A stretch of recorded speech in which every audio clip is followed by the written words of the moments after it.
it was always going to happen. It was a question of when, not if. I think the military component of the Sovereign Council of Sudan never really hid its contempt for the civilian component headed by the Prime Minister Abdallah Hamdok, who is now in military custody.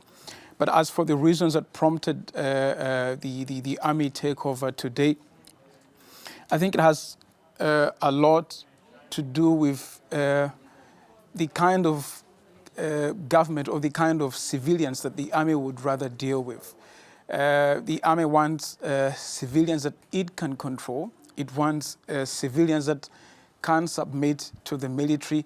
And I think Prime Minister Abdallah Hamdok had made it clear that he was never going to submit to the wishes of the military, and that made it very difficult in the sense of the military, to continue working with him. Sudan's made great strides in the last 2 years in normalising relations with the international community, with the West, since President Omar al-Bashir was toppled. Does this coup threaten all that good work? I think yes and no.